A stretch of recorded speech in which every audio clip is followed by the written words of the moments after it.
Why hello, welcome back to OlympusCraft. So one of the previous episodes I mentioned I was going to drain a monument, and I have gotten started. So I wanted to show you all the ingenious way, I don't know if it's ingenious way, that I created, I didn't create, but I guess with create, I made up to drain this monument. And it turns out you can use a hose pulley going into, obviously just using some spinny power here, going into a fluid trash can. And as long as you segment everything out, okay.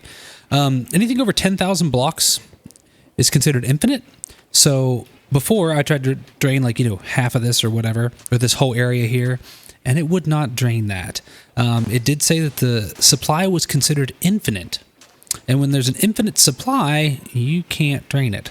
So I had to segment things off with some sand. You'll see here, just placing sand around, segmenting it out, and then I'll just move this contraption here with the hose pulley to each section. Now this is only going to drain to the tip of the hose pulley there, so I will have to manually drain some of that, but since I did conquer this monument and got the sponges, it shouldn't be too bad to get those little areas and stuff like that, so that should be pretty cool. So I'm just going to basically move this thing around and drain this quadrant, or each of these quadrants here. I hope you can see me. And once I've drained this one, I guess I'll move on to the next one. Okay, so after 6 hours, I think, is the actual time that I spent on this thing, we are now drained.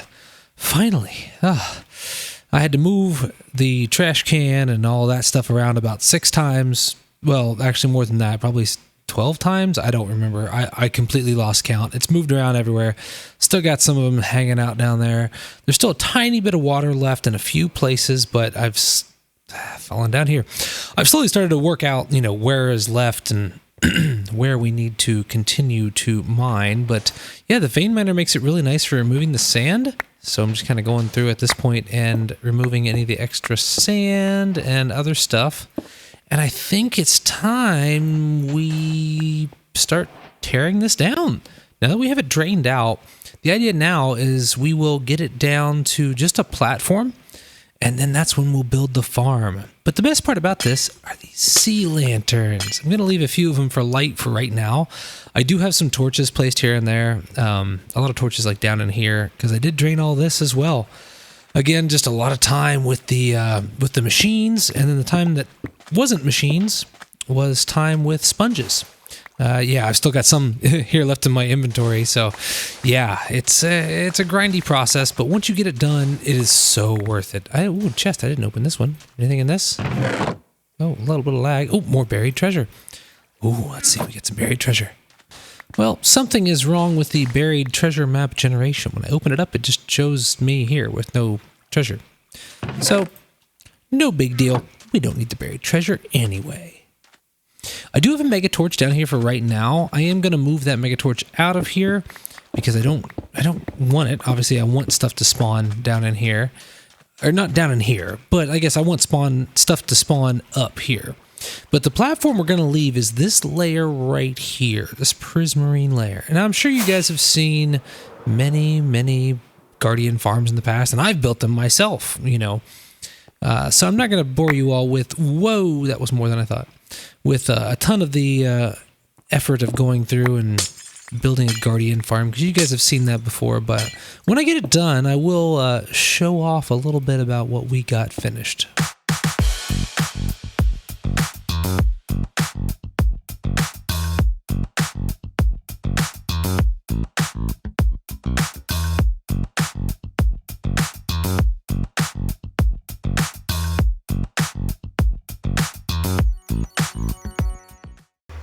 All right, we are completely drained, and I hit the wrong button, but we'll go ahead and look at this.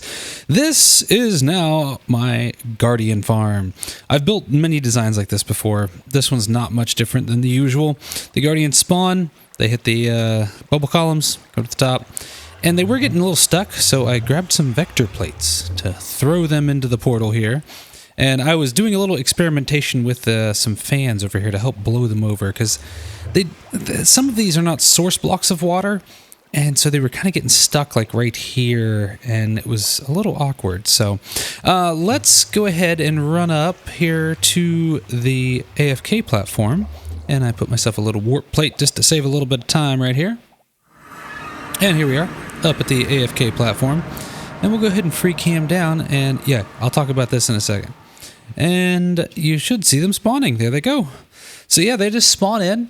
They go through a nether portal and over into the nether side into a kill chamber. And that's where we are gathering all of the stuff. Luckily, the chunks stay loaded when there's mobs moving through portals. So that's a good thing there. But over here on the outside, I've started a design. This is going to be kind of an interesting looking Guardian farm design when I get done. Now this is only affecting the outside. There's basically going to be pillars that kind of come up through here on all sides, some back pillars as well, kind of an abstract design. And then we're going to do something in the middle here as well on top of the farm.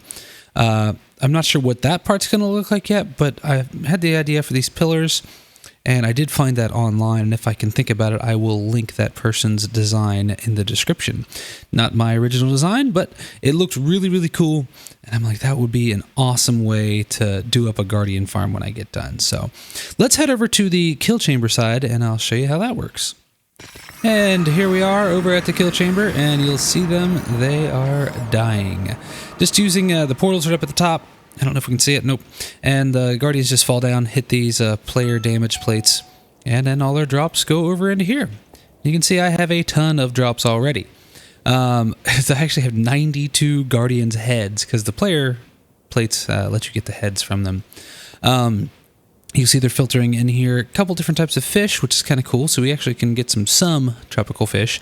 And I've used a ton of the prismarine shards already to make up a bunch of dark prismarine that I'm going to need for those pillars. And we have 16, 17, 19,500 prismarine crystals so far. So yeah, looking cool.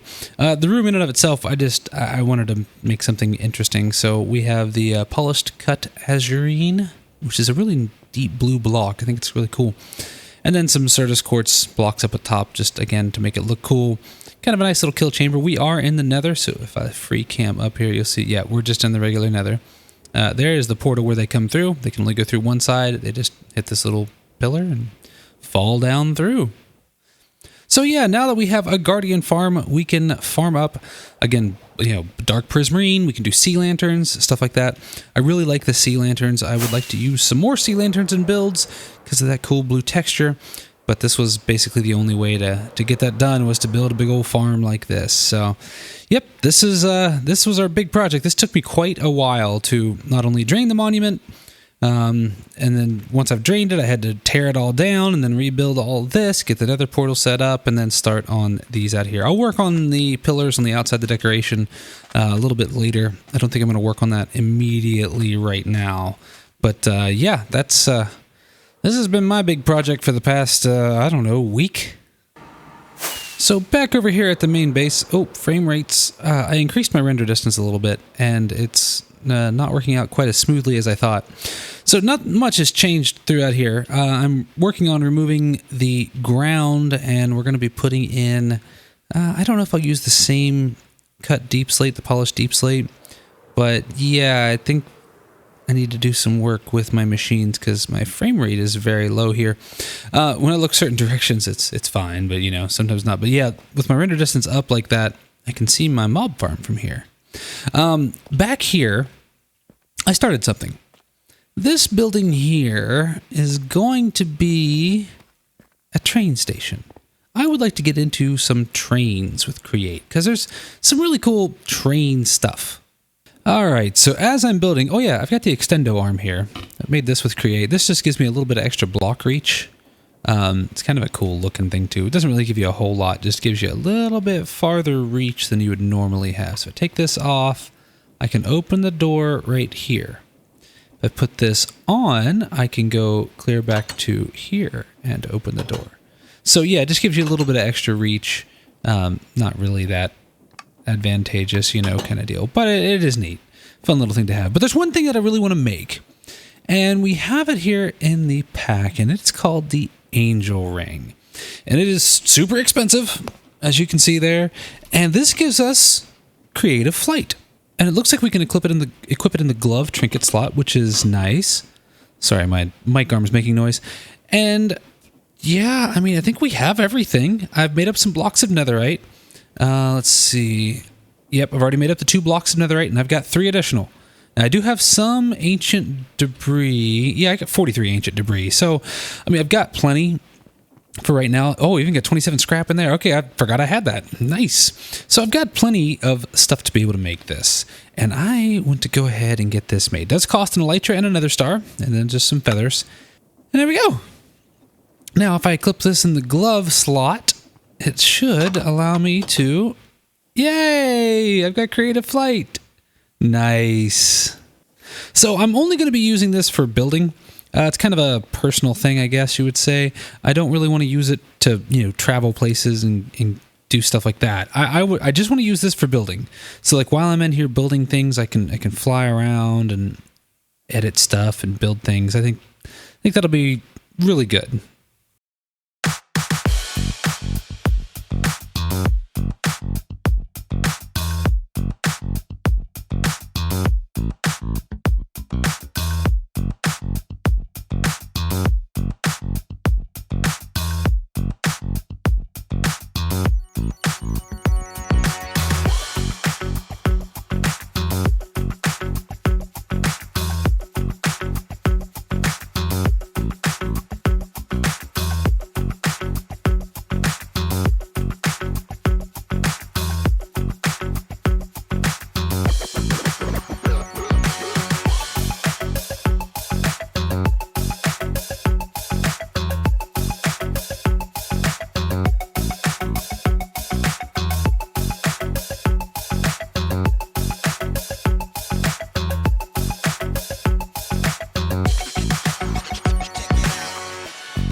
All right, so we have completed it. It looks incredible. Look at this. I love mega projects and big things like this. I think this is just really cool. Again, it's not anything functional. It's all just visual. And it's just there to highlight a really cool build. Now, the next step I need to do is to finish out this wall. So I built this wall 1 block over too far. So I'm going to finish placing sand through here. Then we're going to remove this sand. And then that will square things up to get it back to the 4 block square like it should be in the middle and not the 2. Because everything here is on a 2 block spacing. So yeah, I messed up a little bit on this wall when I placed it, but that's okay. So after that, I want to replace these walls with something else. I don't like the sand. I don't know what it's going to be, but once I have this wall put here, I'll build on the inside of it and then remove the sand on the outside. So it shouldn't be too ridiculous or horrible to do. But yeah, that's the next plans for this. But this is looking absolutely awesome. I'm so excited about it. It's still working just even as we're standing here. And it's producing away. So super, super excited about it. This thing is really cool. So in between everything, I have worked on a few things here at the base, just as, time permits and so forth. So I have a new building here. This is going to be my train station. We're wanting to build a train system around the server. That's kind of a weird horizon thing I got going on there. I did install the Better Fog mod. It's a fabric mod, and it looks really cool. But every now and then I get this little line out there. I don't know if that's what that is. Anyway, not worried about it. But yeah, we're going to build our train in here. I think the idea is we wanted to have something like multiple trains running at any point in time throughout the server. So if you wanted to catch a train here, and it'll just take a loop around our server, anywhere from here to spawn to basically everyone else's base if we can make it work. So we want to have a big loop. And I wanted to have a train station here at my stop. And I wanted to just make sure that I had a place where I could build a train if need be. I don't know how many trains we're going to have on this system, or if we're going to have more than one, or I don't really know how it's going to work yet. We have to work out the details. So, but this is what it looks like. Pretty basic, still following the same scheme as before, just the concrete, keeping the floor in here, and then using these cut veridium, yeah, sure, blocks from Create. I think they look really cool. Along the back, there's 2 towers. I don't know if these are like cooling towers or what, but yeah, just again, I'm kind of building. I thought they looked kind of cool, kind of fit in with the back here. So I think that's pretty neat. I've expanded the floor out a little bit farther over here. And yeah, just kind of keeping this going, kind of keeping up with everything. And made some more mud the other day. And I've continued to disassemble this village. It's slowly making its way down to nothing. So I'm excited about that, and I'm going to keep on building. We've got more to do. I've got some stuff kind of lined out through here to do, and a lot of work, but that's kind of the name of the game.